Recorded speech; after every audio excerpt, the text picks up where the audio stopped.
এখন আমরা এখান থেকে বের হয়ে সোজা যাচ্ছি ইসকন মন্দির।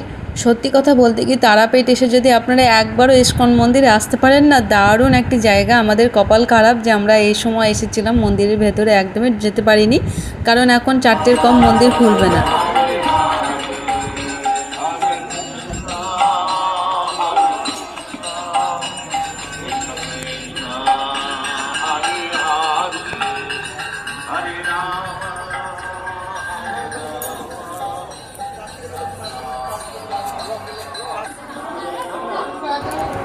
আমাদের এই মন্দির দর্শনে সব থেকে যদি কেউ বেশি মজা করে থাকে, আমার এই ছোটো ভাগ্নেটা। অবশ্য এখন অনেক শরীর খারাপ হয়ে গেছে ওর, না তো এর থেকে খুব ঠান্ডা লেগেছে তার জন্য, না তো এর থেকে বেশি মজা করে ও।